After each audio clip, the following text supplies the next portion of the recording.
It's season 2, and now you're tuning in to the Women Unplugged podcast.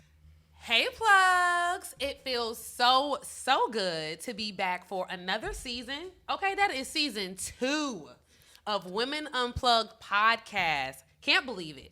But if you don't already know, I'm your girl Boujee Candi, giving you all the juice and all the tea. Yes, and of course, it's your girl Levina J, giving you everything you need, real news and real perspective.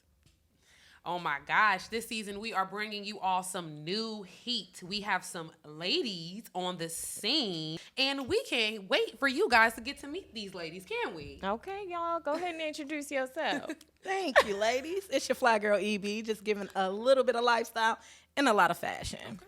And you can call me Icywon. I'm just here to open your soul and dive into your spiritual mind. Yes. So glad to have you two on board with us. Yes. Oh my gosh. So excited, plugs. So today we are going to discuss fall fashion. We have the first Black woman Michelin Star winner. And you already know, if you don't already, make sure you're following us on all of our social platforms, Instagram, Facebook, and Twitter at WomenUnplugged_, and on YouTube right here, Women Unplugged Podcast. Ow. All right. So for our fall fashions for 2020, I can't wrap my head around of what's going on for 2020. So I'm going to dive into our fashion for the fall. Sweaters, fringe jackets, layering, two pieces, and let's not even dive into colors for this fall. Mm-hmm. I am so excited about it, especially being in Atlanta where it's still 75 degrees right. And you can still wear a skirt when with some tights. When it's not raining. True. But that's when you got to get your rain boots and your rain jacket, and you just going to be fly as ever. But that's what I like about Atlanta, because you can put on your sweater in the morning, you put your True. skirt on in the afternoon, and you can put on your jeans or some slacks back at night. It's all 3 seasons in a day during this season. True. You get all 3 because True. of the temperature ranging from like 50-something in the morning, 70-something in the evening, with good 60 at night. I feel like we ain't had no summer all summer. So, but I love fall. Fall is like my favorite season. Fall is my favorite season. I love fall, but we didn't even have no summer. It was just rain. So what do you consider your ideal fall look? It doesn't even have to be all fall. It could even be today. Mm-hmm. Mm. Well, How about you? I definitely love velvet. You know, like I wear a lot of velvet, especially, you know, like I like things that feel soft on me. So I have velvet on today for sure, but I'm also a turtleneck person. I like big turtlenecks too, like the thick ones, and then like some nice pleated pants. That's like my ideal, you know. That looks like you. Look. Yeah. Yes, like give it to me. Nice high neck and long sleeves. Well, my go-to all year round, everybody who knows me knows I love 2 pieces. I liked 1 pieces, but I have a long torso. So 2 pieces is like I can have a tendency to fit them regardless, because I do have like a smaller upper top, and then my bottom is usually a little bit big. It's bigger. So it's like, usually you go to the store with the Asians, they don't let you get the small with the medium or the large with the medium. Same size. I am dead. So I do like to wear the 2 pieces because it gives me more of a range of what I can do with my outfits, and you can really wear them all year long, and you can mix and match. Mm-hmm. So like today, I got on the Black and Smart 2-piece, and it's burgundy, which is one of the fall colors, right? So trying to get into the mix, but I'm not going to lie, it was hot coming down here because it's long sleeve. So Georgia is one of those states where you can really be, as various as you want to be and as stylish and creative as you can want to be with the fall. That is so true. Mm-hmm. That's dope. Yeah, I mean, for me, fall is all about like makeup. I love like a dark lip, switching up the color of the eyeshadow, just kind of going with the seasons. Because, summer, you try and keep it light, you try and keep it fresh, make sure you look bright. But for fall, for sure, it's about a lippy for me, and usually a scarf. I could do a scarf, but also food. That has nothing to do with fashion. Thanksgiving. That is so true. It's super cool that you all said something different, because like some of our favorites are, our burgundy, like you said, that lip, that dark red lip is just it's like a pop for the fall. You know, you can wear that literally with anything too. Yes. Talking about velvet and your layering, like layering is in. Like that is what we're doing, especially probably for Atlanta and Georgia. We gonna have to take that shirt off and we have something cute underneath. Be ready for whatever. You know, so those are all great. I think my favorite is definitely the sweater with some boots. I am big on accessories, so anything accessory wise, scarves, headbands, socks, you know, the layering of the socks. I love to do that with tights and a skirt. I love all of those things because it makes you feel like fall. And maybe because I'm from Michigan up north, fall is really fall. So you're really able to pull out all the stunts for the fall. Right. So thank you, ladies. I love it. Keeping it fresh in the fall season. Yes. With my layered socks. Your velvet. Velvet. Is that velvet? Is that And my velvet. Yes. No, you can't touch. Oh. I'm done. I'm done. No, you can't touch. So, you guys already know that I'm going to try and bring you some news that you may or may not know. So, what we do have is our first Black woman to receive a Michelin star. Now, if you do not know what a Michelin star is, this is the highest regard in the chef and cooking industry. It is the highest reward that you can receive. And I think you can only receive up to 5. So 1 is a huge honor. So what we have is Chef Mariya Russell, who is in Chicago currently. And she's actually the chef of Kiko, which is a Japanese restaurant. Now, she was and is the first Black woman to receive a Michelin star. So a little bit of background on her is she's originally from Springfield, Ohio. She was cooking soul food and doing like Midwestern supplies, things like that. So she later moved to Chicago so she could attend Cooking and Hospitality Institute of Chicago. She moved with her husband. They both joined Kiko, which is the Japanese restaurant, in 2016.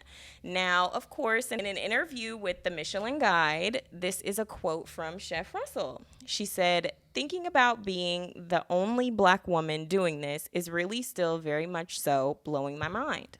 Representation is really important in all kinds, but in an industry like this, I think it's really cool." So, of course, you already know I have to ask, what do you ladies think about the lack of representation of women of color in high industries, places that normally get awarded, and then specifically like this in the chef and cooking industry? Okay. Personally, I have 2 very close friends that are Black chefs, female chefs, and it's really hard for them. I know for a fact it's hard for them to be a chef, to get the kitchen to like listen to them sometimes is difficult for them as a chef, which sucks when you're like in your profession. You've got like my best friend went to the Cordon Bleu, you know, like that's a big deal. Got your credentials. Got your credentials, but like everybody in the kitchen is just kind of like looking at you like, why are you trying to talk to me? You know what I'm saying?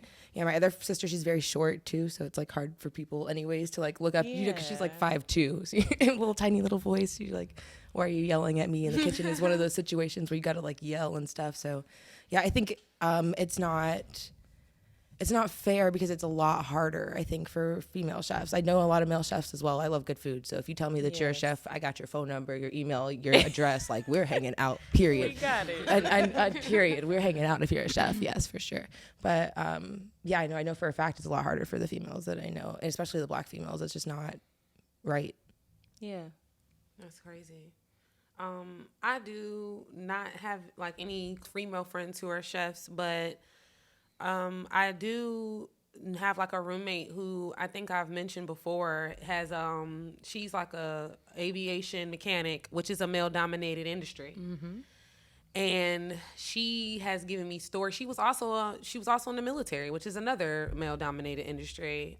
She's given me a lot of her insight and stories on how she just knows she's treated differently, especially even at her current job. Like, guys will come in, like, she works on a ramp. We both work at the airport. Y'all know that. So she works on the ramp.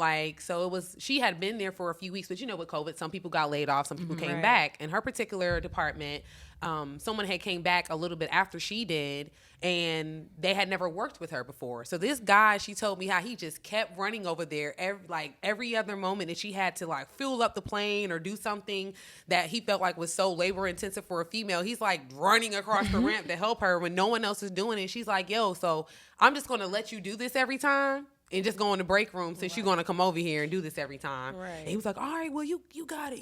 My bad. I'm just trying to help out. She was like, but I got it. And I can ask for help. I feel like if I wasn't a woman, you wouldn't be doing this. Right. And it's and I'm really good at looking at both sides of the story. So his intention is probably genuine, pure. This could be my daughter or my sister or my wife. And now, she may be having a difficult time, but he's not also realizing how that's making her feel as a woman in the workplace and how people may be looking at her differently from accepting the help or, it is an awkward situation where we are treated differently, you know, and it is a bias and there is a sexism in the workplace. Yes. You can't, and a lot of times it's you can't really prevent it because it can just be genuine, right? Right. I agree. And so, Flygirl EB, I'm going to ask you this. Do you feel like this specifically has the potential to improve the way that women of color are impacting and creating history in these type of industries? Definitely. The crazy thing about this is, in reading this, she only got to where she, has gotten because of her work ethic and her leadership.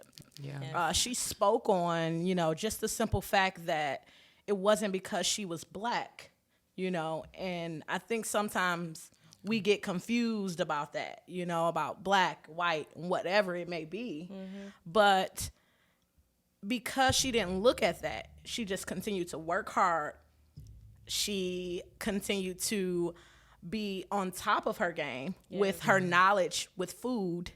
She started as Southern food. Yes. Now it's Japanese. She then went from Chicago, South Carolina, Ohio, back to Chicago. So just that I'm never going to stop, is what we need, what we need to see, especially as Black women.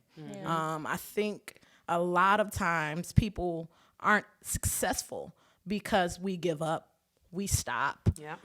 But Miss Russell, girl, thank you. Yes, thank you. For sure. And I definitely think with women of color and women in general, there's always a few things that we have to think of, right? There's things we have to think of like perspective. Yes. And unfortunately, we have to think about the perspective that people are going to have about us and viewing us in a workplace. And then the perspective that we are giving off because, like you said, in being a chef, obviously you have to be more aggressive and more abrasive in the kitchen because stuff got to go out. You got stuff to do. Yes. And high quality 5-star. You're not getting a Michelin star because you out here, it's Burger King. You're getting a Michelin star. Not at all. Well, no. You're getting the reward because you're out here doing something that's outstanding, that's magnificent, and that's really important. But also, women of color are automatically pegged as aggressive. So I would imagine in being in the kitchen and having to already think about that in your mind, it does make it a little more difficult to express and do that. And you and I were talking, EB, and we were talking about how she started at the front of the house. That has nothing to do with the kitchen, but she was like, I'm going to just do whatever I got to do. And at the end of the day, my work is going to speak for itself. Yep. Yes. And I think as women that we definitely have to get to the point where let your work speak for itself. Hello. Don't let it be about people. Don't let it be about their thoughts, what they're thinking, how they're viewing you. You do you, and you do you better than anybody else on this earth. And that's what's important. And I want us to take that away. Yeah. So, ladies, that's the news for today. Yes.